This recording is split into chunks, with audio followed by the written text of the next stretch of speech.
الحمد لله نحمده ونستعينه ونستغفره ونعوذ بالله من شرور أنفسنا ومن سيئات أعمالنا من يهده الله فلا مضل له ومن يضلل فلا هادي له وأشهد أن لا إله إلا الله وحده لا شريك له وأشهد أن محمدا عبده ورسوله يا أيها الذين آمنوا اتقوا الله حق تقاته ولا تموتن إلا وأنتم مسلمون يا أيها الناس اتقوا ربكم الذي خلقكم من نفس واحدة وخلق منها زوجها وبث منهما رجالا كثيرا ونساء واتقوا الله الذي تساءلون به والأرحام إن الله كان عليكم رقيبا يا أيها الذين آمنوا اتقوا الله وقولوا قولا سديدا يصلح لكم أعمالكم ويغفر لكم ذنوبكم ومن يطع الله ورسوله فقد فاز فوزا عظيما أما بعد فإن خير الحديث كتاب الله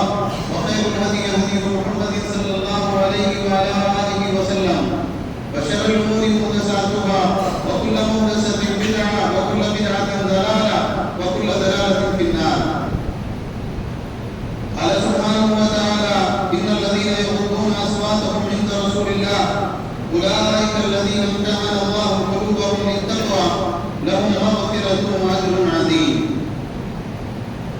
محترم حضرات، تمام تعریفیں ہر طرح کی بڑائی، کبریائی، پاکیزگی اللہ رب العالمین احکم حاکمین کے لیے لائق و دیبا ہے، جو سارے جہان کا بنانے والا اور پالنے والا ہے، اور بے شمار درود و سلام کا حضور کو تمام انبیاء کرام پر، بالخصوص آخری نبی اور رسول رحمت للعالمین جناب محمد رسول اللہ صلی اللہ علیہ وسلم پر.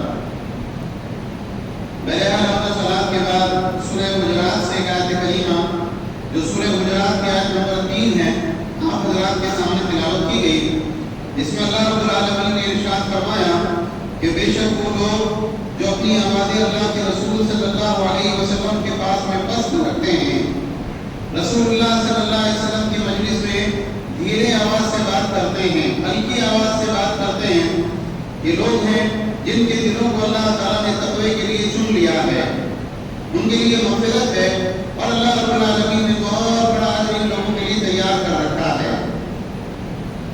رسول اللہ صلی اللہ علیہ وسلم کی زندگی میں آپ کا ادب یہ تھا کہ آپ کی مجلس میں، جس مجلس میں رسول اللہ صلی اللہ علیہ وسلم تشریف فرما ہو، اس مجلس میں آواز بلند نہ کی جائے. اس مجلس میں سب سے بلند آواز کس کی ہونا چاہیے؟ خود رسول اللہ صلی اللہ علیہ وسلم کی. اللہ کے رسول صلی اللہ علیہ وسلم کے علاوہ جو بھی صحابہ ہوں، جو بھی افراد ہوں، وہ اس مجلس میں آپ کی آواز سے کم آواز میں گفتگو کریں. یہ رسول اللہ صلی اللہ علیہ وسلم کا عادت ہے آپ کی زندگی میں. اور جب آپ صلی اللہ علیہ وسلم کی وفات ہو گئی تو اب آپ صلی اللہ علیہ وسلم کی بات کا، آپ کی سنت کا، آپ کی حدیث کا ادب یہ ہے کہ جہاں پر اللہ کے رسول صلی اللہ علیہ وسلم کی بات ہو، اس بات کے مقابلے میں ساری باتیں خاموش ہو جانا چاہیے، ساری آوازیں ہلکی ہو جانا چاہیے. جہاں اللہ کے رسول صلی اللہ علیہ وسلم کی بات آئی، بالکل جو ہے اس بات کو قبول کر لینا چاہیے. یہ اللہ کے رسول صلی اللہ علیہ وسلم کا ادب ہے. اور اللہ نے ایسے لوگوں کے بارے میں کہا کہ اللہ نے ان کے دلوں کو تقوی کے لیے چن لیا ہے.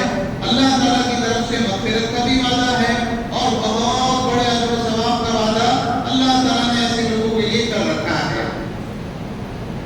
اس آیت کریمہ کے نازل ہونے کے بعد حضرت عمر بن خطاب رضی اللہ تعالیٰ عنہ، جن کی آواز بڑی بلند اور اونچی آواز تھی فطری طور پر، طبعی طور پر، جب اللہ کے رسول صلی اللہ علیہ وسلم کی مجلس میں آتے اور آپ سے کوئی بات کرنی ہوتی تو کیسے بات کرتے تھے؟ ایک دم ہلکی آواز میں. یہاں تک کہ بعض مرتبہ اللہ کے نبی صلی اللہ علیہ وسلم کو کہنا پڑتا کہ عمر تم کیا بول رہے ہو، ذرا زور سے بولو، تمہاری آواز سنائی نہیں دیتی. یہ صحابہ کرام کے اندر قرآن کی آیتوں پر اور اللہ کے احکام پر عمل کرنے کا جذبہ تھا. اس سے پہلے خطبہ جمعہ میں سیدنا ابوبکر صدیق رضی اللہ تعالیٰ عنہ کے بارے میں کیا ان کے فضائل ہیں، کیا ان کا مقام اور مرتبہ ہے اسلام میں، ہم نے بہت تفصیل کے ساتھ کچھ باتیں آپ کے سامنے رکھی تھی. حضرت ابوبکر صدیق رضی اللہ تعالیٰ عنہ کے بعد میں تمام صحابہ کرام میں سب سے بڑا بلند مقام اور مرتبہ کس کا ہے؟ سیدنا عمر فاروق رضی اللہ تعالیٰ عنہ کا مقام. یہ کان کھول کر سن لینا چاہیے، اس بات کو اپنے دل میں بٹھا لینا چاہیے۔ صحابہ میں سب سے افضل علی بن ابی طالب رضی اللہ تعالیٰ عنہ نہیں ہے، ٹھیک ہے ان کا مقام ہے، مرتبہ ہے، وہ اللہ کے رسول صلی اللہ علیہ وسلم کے داماد ہے، لیکن صحابہ میں ترتیب کیا ہے؟ سب سے پہلے ابو بکر صدیق رضی اللہ تعالیٰ عنہ، اس کے بعد سیدنا عمر فاروق رضی اللہ تعالیٰ عنہ، اس کے بعد حضرت عثمان غنی رضی اللہ تعالیٰ عنہ، اور اس کے بعد کون ہے؟ سیدنا علی بن ابی طالب رضی اللہ تعالیٰ عنہ۔ چوتھے نمبر پر مسلمانوں کے اندر سب سے افضل انسان ہے حضرت عمر رضی اللہ تعالیٰ عنہ کا مقام اور مرتبہ کیا ہے؟ جو مشہور حدیث میں نے پچھلے ہفتے ذکر کی تھی کہ اللہ کے رسول صلی اللہ علیہ وسلم سے پوچھا گیا آپ کو دنیا میں سب سے زیادہ محبت کس سے ہے؟ آپ نے کہا عائشہ سے۔ کہا نہیں، ہم مردوں کے بارے میں پوچھ رہے ہیں۔ کہا عائشہ کے بعد ابو بکر سے۔ کہا اس کے بعد میں عمر ابن خطاب رضی اللہ تعالیٰ عنہ سے مجھے سب سے زیادہ محبت ہے۔ اور یہ وہ صحابی رسول ہے کہ اللہ کے نبی صلی اللہ علیہ وسلم نے ایک مرتبہ ان کے بارے میں خطاب کیا اور ان سے کہا والذی نفسی بیدہ، اس ذات کی قسم ہے عمر جس کے ہاتھ میں میری جان ہے، ما لقیک الشیطان سالکا فجا قط الا سلک فجا غیر فجک، کہ اگر تم راستے سے آ رہے ہو کسی راستے سے چلتے ہوئے اور ادھر سے شیطان آ رہا ہو تو شیطان جس دم تم کو دیکھ لے کہ ارے ادھر سے تو عمر بن خطاب چلے آ رہے ہیں، شیطان فوراً اپنا راستہ بدل لیتا ہے۔ یہ صحیح بخاری کی روایت ہے، امام بخاری رحمۃ اللہ نے اس کو کتاب المناقب میں ذکر کیا اور صحیح مسلم کے اندر بھی روایت موجود ہے۔ کیا مقام اور مرتبہ ہوگا اور کیسا روب، دبدبہ اور ہیبت اللہ تعالیٰ نے ان کو عطا کی ہوگی کہ شیطان ان کے قریب آنا دور کی بات ہے، وہ راستے سے ادھر سے آ رہے ہیں، شیطان کی مجال نہیں ہے کہ اس راستے کے اوپر قدم رکھے۔ اسی لیے بعض علماء نے ایک لطیفے کے طور پر یہ بات کہی کہ رافضیوں سے شیعوں سے بعض مرتبہ مناظرہ ہو رہا تھا، بولے ہم مسجد نبی کے اندر اس دروازے سے نہیں داخل ہوتے جو دروازہ باب عمر ہے۔ پہلے انہوں نے کہا کہ ہاں اللہ کے نبی صلی اللہ علیہ وسلم نے فرمایا تھا کہ جس راستے سے عمر گزرے اس راستے سے شیطان نہیں گزرتا، تو تمہارے لیے بھی اللہ تعالیٰ نے اس دروازے کو بند کر دیا جس دروازے کا نام باب عمر۔ اسی طرح سے اللہ کے نبی صلی اللہ علیہ وسلم نے کہا، ایک مرتبہ صحابہ کو بتایا کہ رات مجھے معراج کرائی گئی، میں جنت میں داخل ہوا تو میں نے ابو طلحہ کی بیوی رمیسہ کو جنت میں دیکھا، اور اس کے بعد میں آگے چلا تو مجھے قدموں کی چاپ سنائی دی، اس سے بتایا گیا کہ یہ حضرت بلال رضی اللہ تعالیٰ عنہ کے قدموں کی چاپ ہے۔ پھر میں آگے بڑھا تو میں نے ایک عالی شان محل دیکھا، بڑا خوبصورت عالی شان محل، اور اس کے سامنے پانی کا ایک حوض ہے اور وہاں پر ایک پوشیدہ وضو کر رہی ہے۔ تو میں نے کہا کہ یہ کس کا گھر ہے؟ مجھے بتایا گیا کہ یہ عمر بن خطاب رضی اللہ تعالیٰ عنہ کا گھر ہے، اور یہ جو عورت ہے جو وضو کر رہی ہے وہ عمر بن خطاب رضی اللہ تعالیٰ عنہ کی بیوی ہوئے ہیں، اس کو اللہ تعالیٰ نے ان کے نکاح میں دیا۔ تو اللہ کے نبی صلی اللہ علیہ وسلم نے کہا کہ عمر میرا دل چاہا کہ میں اس محل کے اندر داخل ہو کر اس کو اندر سے بھی دیکھوں، اتنا شاندار وہ محل تھا، لیکن پھر مجھے تمہاری غیرت یاد آ گئی تو میں نے ہمت نہیں کی کہ میں تمہارے گھر میں داخل ہو جاؤں۔ تو حضرت عمر رضی اللہ تعالیٰ عنہ نے جب یہ بات سنی تو رونے لگے اور کہا علیکہ اغار یا رسول اللہ کے رسول میں آپ کے بارے میں مدد کروں گا۔ یعنی یہاں پر غور کرنے کی بات یہ ہے کہ کیا مقام اور مرتبہ ہے، ابھی دنیا ہی میں ہے، ابھی موت نہیں ہوئی، شہادت نہیں ہوئی، لیکن اللہ سبحانہ و تعالیٰ نے عالی شان محل جنت میں تیار کر رکھا ہے، اور کیا غیرت اور کیا جو ہے یعنی جو ہے اللہ تعالیٰ نے کیا فطرت عطا فرمائی تھی اور کیا غیرت دی تھی کہ اللہ کے نبی صلی اللہ علیہ وسلم بھی یہ بات نہیں گوارا کر رہے کہ عمر کی اجازت نہیں، عمر کی غیر موجودگی میں کیسے میں اس کے گھر میں داخل ہو سکتا ہوں، جبکہ وہ کون سا گھر تھا؟ وہ جنت کا گھر تھا، دنیا کا گھر بھی نہیں۔ اسی طرح سے اللہ کے نبی صلی اللہ علیہ وسلم نے بعض خواب دیکھے آپ کے زندگی میں۔ ایک خواب دیکھا کہ دودھ کا ایک بڑا پیالہ لایا گیا اور اللہ کے نبی صلی اللہ علیہ وسلم فرماتے ہیں کہ میں نے اس پیالے میں سے دودھ کو پیا، یہاں تک کہ دودھ کی طرح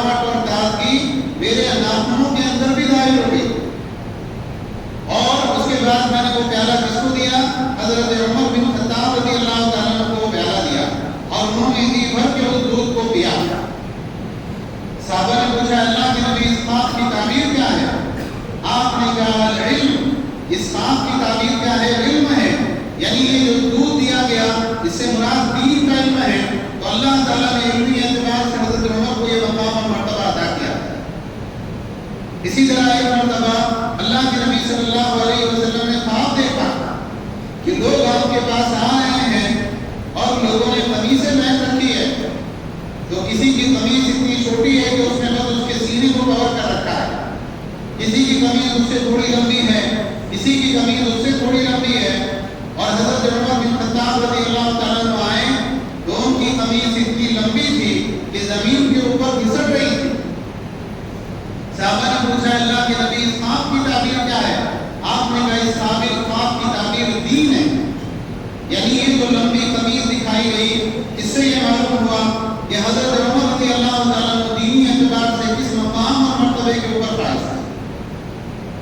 تو بڑے مقام اور مرتبے حضرت عمر رضی اللہ تعالیٰ عنہ کے ہیں.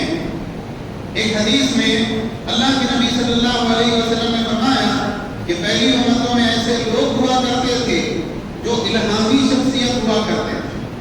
اللہ تعالیٰ کی طرف سے ان کو باتیں بتائی جاتی تھی, ان کے دل میں خیر کی باتیں ڈالی جاتی تھی. اور اگر اس امت کے اندر کوئی شخص ہے, یعنی اس امت میں بھی بہت سے افراد ہوں گے, تو عمر بھی الہامی شخصیت ہے. عمر بھی وہ ہے جن کے دل میں اللہ تعالیٰ کی طرف سے باتیں ڈالی جاتی ہیں. اور یہ ہوا کئی مرتبہ ایسا ہوا کہ حضرت عمر رضی اللہ تعالیٰ عنہ نے کوئی چیز چاہی, اللہ تعالیٰ نے قرآن میں آیت اتاری.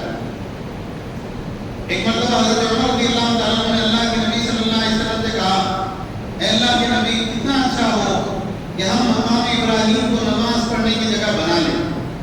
اللہ نے قرآن میں آیت نازل کی وَاتَّخِذُوا مِن مَقَامِ إِبْرَاهِيمَ مُصَلًّى, مقام ابراہیم کو نماز پڑھنے کی جگہ بناؤ. اسی طرح بدر کے قیدیوں کے بارے میں اللہ کے نبی صلی اللہ علیہ وسلم کی اور ابو بکر رضی اللہ تعالیٰ عنہ کی ایک رائے تھی, حضرت عمر رضی اللہ تعالیٰ عنہ کی دوسری رائے تھی. اللہ کے نبی صلی اللہ علیہ وسلم نے حضرت عمر کی رائے کو قبول نہیں کیا, فیصلہ ہو گیا. اس کے بعد میں اللہ تعالیٰ نے آیت نازل کی اور بتایا کہ اس معاملے میں عمر کی رائے اللہ تعالیٰ کو زیادہ پسند ہے. اسی طرح سے حضرت عمر رضی اللہ تعالیٰ عنہ اللہ کے نبی صلی اللہ علیہ وسلم کے پاس آئے, کہا اللہ کے نبی آپ کے پاس میں اچھے برے سب افراد آتے ہیں. یہ وہ وقت تھا جب حجاب کی پردے کی آیات نازل نہیں ہوئی. تو کہا کتنا اچھا ہو کہ آپ امہات المومنین کو پردے کا حکم کریں. اللہ تعالیٰ نے قرآن میں آیت حجاب اتار کر حضرت عمر رضی اللہ تعالیٰ عنہ کی رائے کی تائید کی. اور عبداللہ بن عمر رضی اللہ تعالیٰ عنہ کہتے ہیں کہ کسی معاملے میں حضرت عمر رضی اللہ تعالیٰ عنہ اگر کہتے آپ کی وفات کے بعد میں بھی, اللہ کے نبی کی وفات کے بعد میں, اپنے زمانے خلافت میں بھی, کہ انی اظن کذالک, میں سمجھتا ہوں کہ یہ معاملہ اسی طرح ہے, کبھی ایسا نہیں ہوا کہ ان کی رائے کے خلاف میں وہ معاملہ نکلا. تو بڑے فہم والے, بڑے عقل والے, دین والے اور فراست والے سیدنا عمر بن خطاب رضی اللہ تعالیٰ عنہ تھے. اسی لیے اللہ کے نبی صلی اللہ علیہ وسلم نے کیا فرمایا تھا ایک حدیث میں, مجھے نہیں لگتا کہ میں تمہارے درمیان میں بہت زیادہ دن رہوں گا. یعنی میری وفات کا وقت قریب آ گیا, تو اگر میرا انتقال ہو جائے گا تو ان دو لوگوں کی پیروی کرنا. اور اللہ کے نبی صلی اللہ علیہ وسلم نے اپنی انگلی کے اشارے سے حضرت ابو بکر اور عمر رضی اللہ تعالیٰ عنہ کی طرف اشارہ کیا. اسی طرح سے آپ دیکھیں کہ حضرت عمر رضی اللہ تعالیٰ عنہ اللہ کے نبی صلی اللہ علیہ وسلم کی زندگی میں آپ کے ساتھ رہے. ہر غزوے کے اوپر, ہر موقع پر اسلام لانے کے بعد سے, اور بڑی تقریب ملی مسلمانوں کو حضرت عمر رضی اللہ تعالیٰ عنہ کے اسلام قبول کرنے سے. ایک زمانہ تھا کہ کافروں نے حرم میں مسلمانوں کا داخلہ بند کر رکھا تھا کہ بیت اللہ میں آ کے مسلمان نماز نہیں پڑھ سکتے. جب سیدنا عمر بن خطاب رضی اللہ تعالیٰ عنہ مسلمان ہوئے, اس کے بعد میں مسلمانوں نے اعلانیہ طور پر مسجد حرام میں کعبۃ اللہ میں جا کر نمازیں پڑھنا شروع کی. اس کے بعد میں ہجرت کر کے مسلمان جب مدینہ گئے تو مدینہ کے اندر ہر موقع پر, ہر مرحلے میں, ہر چیز میں حضرت عمر بن خطاب رضی اللہ تعالیٰ عنہ اللہ کے نبی صلی اللہ علیہ وسلم کے ساتھ رہے. اللہ کے نبی صلی اللہ علیہ وسلم کی وفات کے بعد سیدنا ابو بکر صدیق رضی اللہ تعالیٰ عنہ خلیفہ بنے. تو حال یہ تھا کہ کوئی فیصلہ حضرت ابو بکر صدیق رضی اللہ تعالیٰ عنہ عمر رضی اللہ تعالیٰ عنہ کی مشاورت کے بغیر نہیں کرتے. کوئی بڑا معاملہ آئے، کوئی بات آئے، عمر کہاں ہے، عمر رضی اللہ تعالیٰ عنہ سے بات ہوتی اور اس کے بعد میں دونوں کے درمیان میں جو مشورے سے بات طے ہوتی، اس کے بعد میں اس فیصلے کو نافذ کیا جاتا۔ حضرت ابوبکر صدیق رضی اللہ تعالیٰ عنہ کی خلافت کم عرصے رہی، اس کے بعد میں جب ابوبکر رضی اللہ تعالیٰ عنہ کا انتقال ہوا تو انہوں نے حضرت عمر رضی اللہ تعالیٰ عنہ کو مسلمانوں کا خلیفہ نامزد کیا۔ حضرت عمر رضی اللہ تعالیٰ عنہ خلیفہ بنے اور کیسے شاندار خلافت جو ہے انہوں نے کی اور کیسی شاندار مثال قائم کی کہ مسلمانوں کا معاملہ یہ تھا کہ مسلمانوں کی فتوحات پر فتوحات ہو رہی تھی، دور دراز تک جو ہے اسلامی فوجیں کام کر رہی تھی، اسلام کی دعوت پھیل رہی تھی، نئے نئے علاقے فتح ہو رہے تھے، اور مدینہ کے اندر خلیفۃ المسلمین کا حال کیا تھا؟ ایک دم ایسے کپڑے جس کے اندر پیوند لگے ہوئے ہیں اور ایسا کھانا کہ جو ایک عام انسان کے حلق سے نیچے بھی نہ اترے، اس کیفیت کے ساتھ میں حضرت عمر رضی اللہ تعالیٰ عنہ نے اپنی خلافت کا زمانہ گزارا ہے۔ یعنی آپ دیکھیں بیت المقدس کی فتح کا جو واقعہ ہے، انہوں نے کہا ٹھیک ہے ہم شہر کی چابیاں آپ کو دینے کے لیے تیار ہیں، لیکن ہماری شرط یہ ہے کہ مسلمانوں کا خلیفہ خود چل کے آئے یہاں پر۔ حضرت عمر رضی اللہ تعالیٰ عنہ چلے مدینہ سے، اور مشہور واقعہ ہے کہ ساتھ میں غلام ہیں اور حضرت عمر رضی اللہ تعالیٰ عنہ کے کپڑوں پر پیوند لگے ہوئے ہیں، اور تھوڑی دیر غلام پیدل چلتا ہے، حضرت عمر اونٹ پہ سوار ہوتے ہیں، پھر اس کے بعد حضرت عمر پیدل چلتے ہیں اور غلام اونٹ پہ سوار ہوتا ہے۔ وہ جب اس علاقے کے اندر پہنچے اور ادھر سے عیسائیوں نے دیکھا قلعے کے اوپر سے کہ غلام اونٹ کے اوپر بیٹھا ہے اور مسلمانوں کا خلیفہ اس اونٹ کی نقیب پکڑ کے جو ہے چل رہا ہے اور وہاں پہ پہنچ رہا ہے، اور اس لیے میں انہوں نے فوراً چابیاں حوالے کر دی کہ ہماری کتابوں میں لکھا تھا کہ یہی شخص ہے جس کے حوالے ہم کو قلعے کی چابیاں کرنی۔ اسی طرح سے ایک طرف تو یہ تھا کہ کفر کے مقابلے میں جنگ کرنے کے لیے مسلمان مجاہدین دور دور تک پھیلے ہوئے تھے، اور حضرت عمر رضی اللہ تعالیٰ عنہ اپنے جو ہے مدینہ کے اندر کوئی فتنہ اور کوئی چیز ایسی نہیں ہوتی تھی کہ کوئی فتنہ مسلمانوں کے درمیان میں پھیل جائے، حضرت عمر رضی اللہ تعالیٰ عنہ کی بڑی سخت نگاہ اس کے اوپر ہوا کرتی تھی۔ ایک مرتبہ حذیفہ بن یمان جن کو اللہ کے نبی صلی اللہ علیہ وسلم نے منافقین اور فتنوں کے بارے میں بعض احادیث سکھائی تھی، تو حضرت عمر رضی اللہ عنہ نے پوچھا کہ تم کو اللہ کے نبی صلی اللہ علیہ وسلم کے فتنوں کے بارے میں کوئی حدیث یاد ہے؟ انہوں نے کہا امیر المومنین، آدمی کا فتنہ اس کے اہل و عیال اور اس کے پڑوسی کے بارے میں ہوتا ہے، اور اس کا کفارہ نماز روزہ قرآن کی تلاوت ہے۔ کیا میں اس فتنے کے بارے میں نہیں پوچھ رہا ہوں، میں اس فتنے کے بارے میں پوچھ رہا ہوں جو سمندر کی طرح کانٹے مارتا ہوا آئے گا۔ انہوں نے کہا امیر المومنین، آپ کو فکر کرنے کی ضرورت نہیں، اس فتنے کے درمیان اور آپ کے درمیان ایک بند دروازہ ہے، تو آپ کو بالکل فکر کرنے کی ضرورت نہیں، وہ فتنہ آپ کو نقصان نہیں دے سکتا۔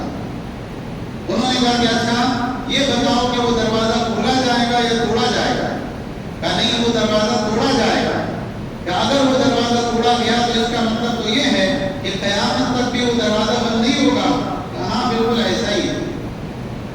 جب حضرت عمر رضی اللہ تعالیٰ عنہ وہاں سے گئے تو حضرت حذیفہ رضی اللہ تعالیٰ عنہ کے جو شاگرد تھے انہوں نے پوچھا کہ اس سے کیا مراد ہے بند دروازے سے؟ انہوں نے کہا فتنوں کے مقابلے میں بند دروازہ تو حضرت عمر رضی اللہ تعالیٰ عنہ۔ تو یہ حضرت عمر رضی اللہ تعالیٰ عنہ کی شان ہے۔ دیکھیے حضرت عمر رضی اللہ تعالیٰ عنہ کو مسلمانوں کو فتنے سے بچانے کا کتنا اہتمام رہا کرتا تھا۔ حضرت خالد بن ولید رضی اللہ تعالیٰ عنہ، ابو بکر صدیق رضی اللہ تعالیٰ کے زمانے میں مسلمانوں کے سپاہ سالار تھے اور بڑے ذہین اور بہادر انسان تھے۔ اللہ کے نبی صلی اللہ علیہ وسلم نے ان کو سیف میں سلوف اللہ کی تلواروں میں سے ایک تلوار کا لقب دیا تھا۔ تو بڑے بڑے علاقے اور ملک انہوں نے فتح کیے۔ حضرت عمر رضی اللہ تعالیٰ کو ایک بات محسوس ہوئی کہ مسلمانوں کا عقیدہ یہ بن رہا ہے کہ اگر کسی مہم کے اندر خالد بن ولید موجود ہیں تو اس مہم کے اندر مسلمانوں کو شکست نہیں ہو سکتی، اور مسلمان کیا کرنے لگے ہیں؟ اللہ سے زیادہ خالد بن ولید کو بھروسہ کرنے لگے ہیں۔ تو حضرت عمر رضی اللہ تعالیٰ عنہ جب خلیفہ بنے تو پہلے انہوں نے خالد بن ولید رضی اللہ تعالیٰ کو معزول کیا اور کہا کہ ابو عبیدہ ابن جراح رضی اللہ تعالیٰ عنہ وہ مسلمانوں کے لشکر کے سپہ سالار ہے۔ اور اس کے بعد میں حضرت خالد بن ولید ویسے ہی کام کرتے رہے جیسے وہ اس سے پہلے کام کرتے تھے، ابو عبیدہ رضی اللہ تعالیٰ عنہ کی تابع داری میں۔ اس کے بعد میں یہ ہوا کہ ایک مرتبہ شاہد کو انہوں نے 10,000 درہم انعام کے طور پر دیا خالد بن ولید رضی اللہ تعالیٰ عنہ۔ تو حضرت عمر رضی اللہ تعالیٰ عنہ نے فوراً مدینہ سے ایک آدمی کو بھیجا اور کہا جا کر سب کے سامنے ان سے تفتیش کرو کہ مسلمانوں کے مال میں سے، بیت المال میں سے آپ نے یہ پیسے دیے یا اپنے ذاتی مال میں سے دیے۔ اس نے آ کر تفتیش کی اور تفتیش کرنے کے بعد میں امیر المومنین کو بتایا کہ وہ پیسے حضرت خالد بن ولید رضی اللہ تعالیٰ عنہ نے اپنے ذاتی مال میں سے دیے تھے۔ اس کے بعد حضرت خالد جب مدینہ آئے اور امیر المومنین عمر بن خطاب رضی اللہ تعالیٰ عنہ سے ملاقات کی تو دونوں کے درمیان میں جو گفتگو ہوئی ایسا کوئی آپ کو جھوٹ اور انتشار اور افتراء کوئی ایسی چیز آپ کو ان کی گفتگو میں نظر نہیں آئی۔ ہماری عام طور سے کیا ہوتا ہے، اگر امیر ہے، کوئی مسلمانوں کا بڑا اور ذمہ دار ہے اور وہ اپنے ماتحت کو کسی چیز کے بارے میں روکے ٹوکے بنا کرے تو بعض مرتبہ انسان کیا کرتا ہے، اس کو فتنے کا ذریعہ بنا لیتا ہے۔ اور بعض مرتبہ اس طرح کا کوئی حادثہ ہو جائے تو زندگی بھر کے لیے تعلقات خراب ہو جاتے ہیں، زندگی بھر کے لیے بات چیت بند ہو جاتی ہے۔ لیکن مسلمانوں کے درمیان میں، صحابہ کے درمیان میں ایسا معاملہ تھا کہ اگر آپس کا انتشار بھی ہوا، کوئی ایسی بات بھی ہوئی، کوئی وقتی طور پر کوئی جھگڑا بھی ہوا، تنازع بھی ہوا، وہ اس کو مستقل طور پر دلوں کی پھوٹ کا ذریعہ نہیں بناتا۔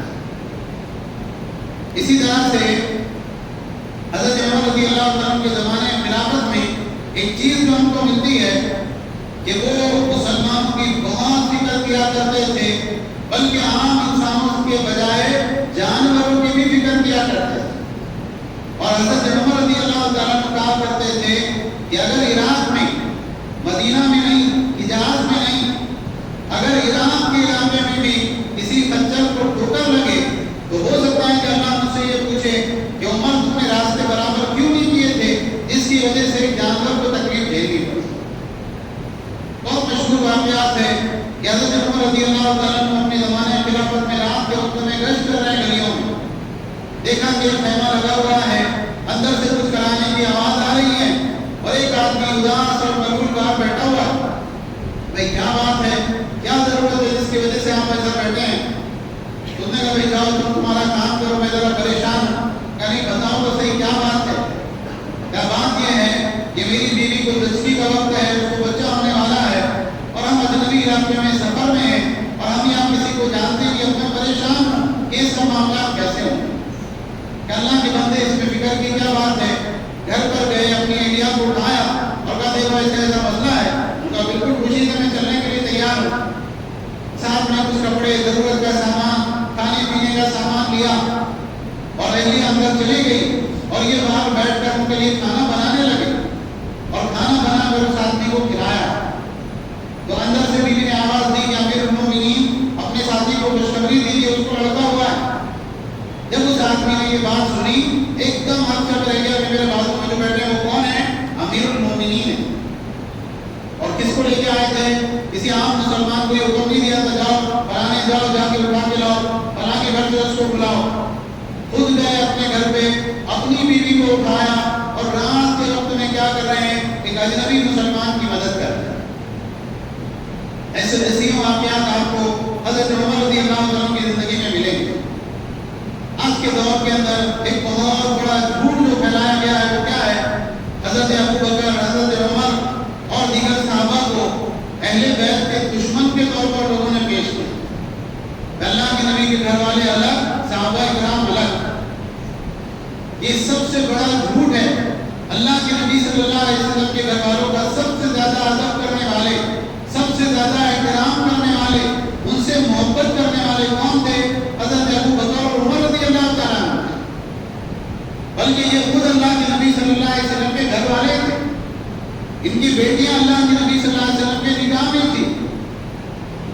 آپ دیکھیں ایک روایت ہے صحیح بخاری میں، عبد عبداللہ بن عباس رضی اللہ تعالیٰ عنہ کہتے ہیں کہ حضرت عمر رضی اللہ تعالیٰ عنہ کی جب شہادت ہوئی تو میں جنازے میں کھڑا تھا اور لوگ آ کے ان کی زیارت کرتے جا رہے تھے، تو ایک آدمی آیا پیچھے سے اور پیچھے سے آ کر اس نے میرے کاندھے پہ ہاتھ رکھا اور اس نے کہا عمر اللہ تم پر اپنی رحمت نازل فرمائے، تم نے اپنے پیچھے کوئی شخص ایسا نہیں چھوڑا جو تمہارے جیسا عمل کر سکے، اتنے بڑے اور اچھے اعمال تمہارے، اور کہا کہ مجھ کو امید تھی کہ اللہ تمہیں اپنے دونوں ساتھیوں سے ملا دے گا، کیونکہ ہم اللہ کے نبی صلی اللہ علیہ وسلم کی زندگی میں یہ بہانا سنا کرتے تھے کہ میں اور ابو بکر اور عمر فلاں جگہ موجود تھے، میں اور ابو بکر اور عمر فلاں جگہ گئے، میں اور ابو بکر اور عمر فلاں جگہ سے آئے، تو اللہ کے نبی صلی اللہ علیہ وسلم کے ہر جملے میں کون ہوتا تھا؟ ابو بکر اور عمر ساتھ میں ہوتے تھے، تو مجھ کو اللہ سے امید تھی کہ اللہ تم کو اپنے ساتھیوں سے ملا دے گا۔ عبداللہ بن عباس رضی اللہ عنہ کہتے ہیں کہ میں نے پیچھے مڑ کر دیکھا تو وہ کون تھے؟ وہ سیدنا علی بن ابی طالب رضی اللہ تعالیٰ عنہ۔ اسی طرح سے آپ دیکھیں ایک بہت بڑا جھوٹ جو یوٹیوب پر اور واٹس ایپ اور فیس بک وغیرہ پہ شیعہ روافض کی طرف سے پھیلایا گیا، وہ کیا ہے کہ حضرت عمر رضی اللہ تعالیٰ عنہ نے نعوذ باللہ حضرت فاطمہ کے گھر پہ حملہ کیا، ان کے گھر کے دروازے کو آگ لگائی اور ان کے ساتھ بدتمیزی کی اور فلاں باتیں ان کے بارے میں کہی۔ صاف صاف جھوٹی روایت ہے، دنیا کے اندر کوئی انسان کی مجال نہیں کہ صحیح راویوں کے ساتھ میں سچے راویوں کے ساتھ ایک روایت ایسی پیش کرتا ہے۔ کتابوں میں جھوٹ سب کو سب لکھا ہوا ہوتا ہے، خود اللہ کے نبی صلی اللہ علیہ وسلم کے بارے میں اور اللہ کے دیگر انبیاء کے بارے میں بھی غلط سند باتیں ہیں، لیکن کوئی ایسی صحیح سند کے ساتھ میں ایسی روایت آپ کو نہیں ملے گی جس کے اندر اس طرح کا جھوٹ موجود ہے کہ جھوٹ صرف اسلام کے دشمنوں نے اللہ کے نبی صلی اللہ علیہ وسلم کے صحابہ کو بدنام کرنے کے لیے پھیلایا۔ اسی طرح سے ہم دیکھیں کہ حضرت عمر رضی اللہ عنہ کی شہادت کیسے ہوئی۔ حضرت مغیرہ بن شعبہ رضی اللہ عنہ کا ایک غلام تھا، انہوں نے امیر المومنین عمر رضی اللہ عنہ کو شکایت کی کہ میرا یہ غلام مجھ کو اور پیسے اس سے دینا چاہیے، یہ بہت کماتا ہے لیکن اپنی کمائی برابر لا کر نہیں دیتا ہے، خیانت کرتا ہے پیسوں۔ حضرت عمر رضی اللہ عنہ نے اس کو بلایا، وہ ایک مجوسی تھا ایرانی، ابو لؤلؤ فیروز اس کا نام تھا، تو اس کو بلا کے اس سے پوچھا تم کیا کرتے ہو؟ کہا میں چکیاں بناتا ہوں۔ تو حضرت عمر رضی اللہ عنہ نے جب اس کا ہنر دیکھا تو کہا تم تو بہت پیسے کماتے ہو، تم کو اپنے آقا کو زیادہ پیسے دینا چاہیے۔ تو اس نے کہا ٹھیک ہے میں دیکھتا ہوں، اور کہا کہ آپ دیکھیے گا میں تھوڑے دنوں میں آپ کے لیے بڑی شاندار چکی بنانے والا ہوں۔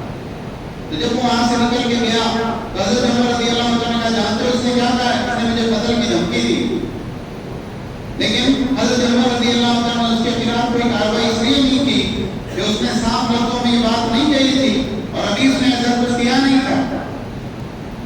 ایک مرتبہ حضرت عمر رضی اللہ عنہ فجر کی نماز پڑھانے کے لیے آگے بڑھے، یہ مسلمانوں کے درمیان میں ایک کمبل لپیٹ کر ایک چاقو لے کر جو زہر میں گھسا ہوا تھا وہ لوگوں کے درمیان میں گھس گیا، اور جب حضرت عمر رضی اللہ عنہ نے نماز میں قرات شروع کی اس نے ان پر حملہ کیا، اور حملہ کرنے کے بعد میں ایسا زوردار وار کیا کہ حضرت عمر رضی اللہ عنہ کا پیٹ کٹ گیا۔ وہ گرے، عبد الرحمن بن عوف رضی اللہ عنہ آگے بڑھ کر مسلمانوں کو جلدی جلدی نماز پڑھائی۔ اس کے بعد لوگوں نے حضرت عمر رضی اللہ عنہ کو دیکھا۔ اب یہ ہوا کہ لوگ جو ہے ان کو ہوش دلانے کی تدبیر کرتے رہے۔ بیٹے نے کہا یا ابی صلاح صلاح، ابا جان نماز نماز، یعنی نماز کا وقت ختم ہو رہا، آپ کی نماز باقی ہے۔ تو حضرت عمر رضی اللہ تعالیٰ عنہ نے بے ہوشی کے عالم میں کیا کہا؟ نعم لا حظ فی الاسلام لمن ترک الصلاۃ، اس آدمی کا اسلام میں کوئی حصہ نہیں جو جان بوجھ کے نماز چھوڑ دے۔ اور ایسا ایک احساس تھا ذمہ داری کا، ایک نوجوان آیا ہے ملنے کے لیے، دیکھا کہ اس کا کپڑا ٹخنوں سے نیچے لٹک رہا ہے۔ بعض مرتبہ لوگوں کا مزاج آپ نے دیکھا ہوگا کہ کچھ لوگ کیا بول رہے ہیں سارا اسلام اسی میں ہے کیا؟ اتنے بڑے بڑے مسئلے چل رہے اور آپ کو اس مسئلے کی پڑی ہے۔ حضرت عمر رضی اللہ عنہ کی شہادت ہو رہی ہے اور ایسے وقت میں دیکھتے ہیں کہ ایک نوجوان کا کپڑا ٹخنے سے نیچے ہے، تو کہا بیٹا یہ ٹخنے سے اپنا کپڑا اونچا کرو، اس سے اللہ زیادہ راضی ہوتا ہے اور تمہارے کپڑے بھی صاف رہیں گے اور یہ تمہارے لیے ثواب حضرت عمر رضی اللہ عنہ کی شہادت کا وقت ہو گیا، اس وقت انہوں نے وصیت کی کہ 6 لوگوں کی کمیٹی بنائی جائے اور وہ جس کو خلیفہ نامزد کرے وہ خلیفہ ہوگا، لیکن سب کو خلیفہ نامزد کر سکتے ہیں، میرے بیٹے کو نہیں کر سکتے۔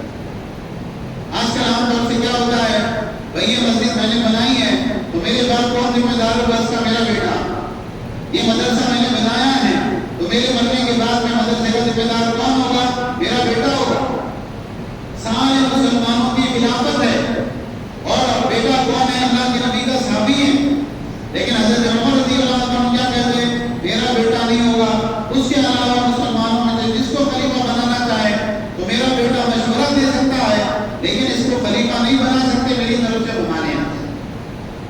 تو یہ حضرت عمر رضی اللہ عنہ کی زندگی ہے، ہمارے لیے بہت ضروری ہے کہ اللہ کے نبی صلی اللہ علیہ وسلم کے سبھی صحابہ سے محبت اور عقیدت رکھیں، چاہے وہ اہل بیت میں، چاہے وہ اللہ کے نبی صلی اللہ علیہ وسلم کے خلفاء ہوں، چاہے عام صحابہ ہوں، اور ہر صحابی کو وہ درجہ دے جو درجہ ان کو خود قرآن و سنت سے اللہ کے نبی صلی اللہ علیہ وسلم کی حدیث سے ملا ہے، اور ان کی سیرتوں کو پڑھیں، ان کی زندگیوں کو جانیں اور ان سے محبت کریں جو ان سے محبت کرتے ہوں، اور ہم ہر اس شخص سے بغض رکھتے ہیں، اس سے نفرت کرتے ہیں جو اللہ کے نبی صلی اللہ علیہ وسلم کے کسی ایک صحابی سے بھی بغض رکھتا ہے اور ان سے نفرت کرتا ہے۔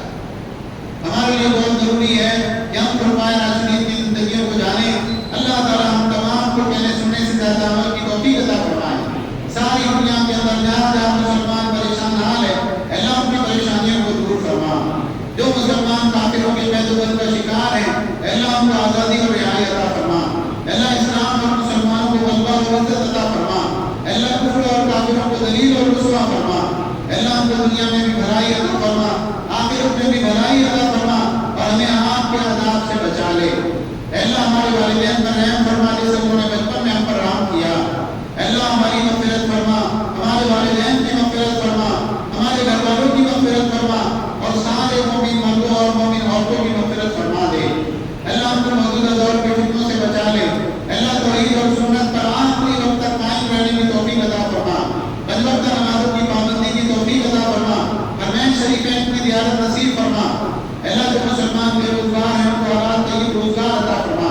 اللہ جو مقروض ہیں ان کے قرضے ادا فرما دے۔ اللہ جو بیمار ہیں ان کو شفائے کاملہ عاجلہ عطا فرما دے، ان کی اور ان کے متعلقین کی پریشانیوں کو دور کر دے۔ اے اللہ، اے ایوب علیہ السلام کو شفا دینے والے، اے ساری دنیا کی بیماروں کو شفا دینے والے، سارے مسلمان مردوں اور عورتوں کو بیماریوں سے شفا عطا فرما، شفائے کاملہ عاجلہ عطا فرما۔ اللہ جو گزر چکے ان کی قبروں کو نور سے بھر دے، عذاب قبر سے ان کی حفاظت فرما، ان کی قبر کو جنت کے باغوں میں سے ایک باغ بنا۔ اے اللہ ہماری مغفرت فرما دے، قبر کے عذاب سے ہماری حفاظت فرما۔ اے اللہ حشر کے میدان کی رسوائی سے ہماری حفاظت فرما، جہنم کی آگ سے ہماری حفاظت فرما۔ جب تک زندہ رکھ، اسلام اور ایمان پر زندہ رکھ، اور اسلام اور ایمان ہی کی حالت میں ہم کو وفات عطا فرما۔ آمین وآخر دعوانا